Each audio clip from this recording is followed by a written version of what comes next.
السلام عليكم ورحمة الله تعالى وبركاته. اللهم صل وسلم على سيدنا محمد وعلى آله وصحبه وسلم تسليما.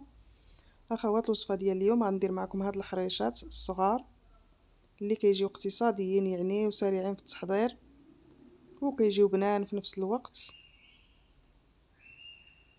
انا شديت هنا كيلو ديال السميده، ممكن نديرو غير نص كيلو، وضفت له كاس ديال الزيت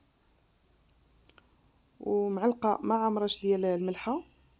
اللي بغى ينقص الملحه راه ينقصها يعني على حساب الذوق. وكنضيف واحد الخماره ديال الحلوه، وكنبداو نبسو داك السميده ديالنا، ندخلو فيها مزيان داك الزيت بالسميده كامله، ما نخليو حتى بلاصه ما فيهاش.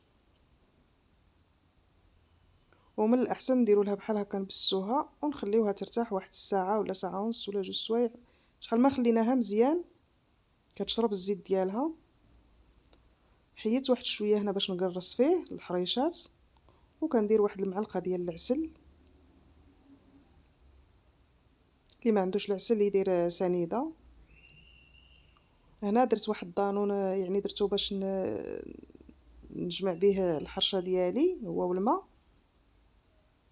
باي مذاق بغيتو، كيجي زوين، كيطلق واحد البنه في داك الحريشات بحال راه حنا دايرين فيهم الفرماج، يعني كيجي زوين بزاف بزاف. هذا دانون يعني دائما الانسان الا كان عنده بغى يضيفو في الحرشه، يعني كيبقى اختياري. ونبداو نجمعوا العجينه ديالنا بالماء، وما كندلكوهاش العجينه ديال الحرشه، ما كتسدلكش، كنحاولوا نجمعوها غير بصباعنا كما كتشوفوا. انا هنا غادي نبدا نشكل الحريشات ديالي. شديت هاد الكرتونه ديال الفرماج ونقصت منها على حسب العلو اللي بغيت ديال الحريشات، باش ما يجيوش رقاق وما يجيوش غلاط.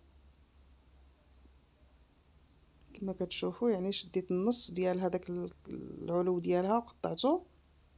وغادي نبدا هنايا، غادي نشد الكويرات القياس اللي بغيت، اللي غادي يجيني في ديك الكريطينه. وكندير فيها واحد الميكه باش تجيني ساهله الخدمه، يعني ما كتستغرقش ليش الوقت بصفه نهائيه، وما كتلصقناش في الكرتونه. ما نديروهاش مباشره في ديك الكرتونه، لحقاش الا درناها مباشره راه وما كانش السميده فيها الكافيه باش ما نكثروش حتى السميده بزاف، كتجينا ساهله. يعني كنبقاو نشكلوها بهذه الطريقه بحال هكا، طريقه ساهله وبسيطه.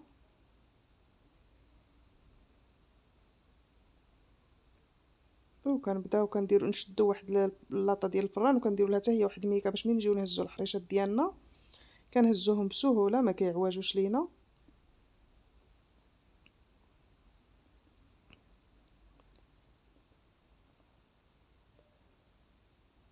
نفس الطريقه غادي نستمروا. هنا العجينه حيت خليتها جاريه ما عذبتنيش، يعني بواحد السهوله، يعني كنهزها وما قصحتليش، لحقاش السميده راها كتقصح وكتشرب. الا خليناها يعني قاصحه من الاول، عجناها ناشفه شويه، ما حدنا حنا كنشكلو هي كتنشف في الاخر كتعذبنا، كتجي الحرشه ديالنا كلها كتجي مشقه مع الجناب.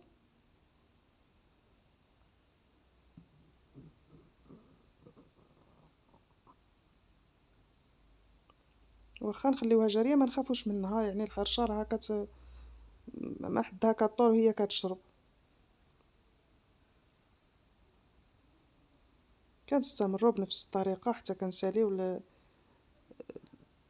الحريشات ديالنا كاملين. هنا بلا ما نقدر نقلبها في يدي، نقدر نقلبها مباشره في اللاطه ديال الفران كما كتشوفوا بحال هكا.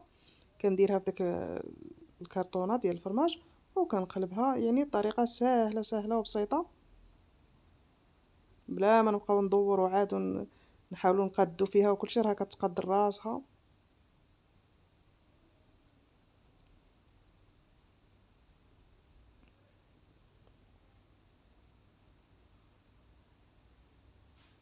نتوما كيما كتشوفوا يعني ما نخافوش منها، ما نخافوا زعواج، ما نخافوا تقسم لينا، راه حقاش الحرشه ملي كنديروها كبيره كاين اللي ما كيزعمش عليها، كيخاف منها، ما كتلصق له بزاف، فيها بزاف ديال المشاكل. اللهم الانسان كيدير هكا حريشات صغار.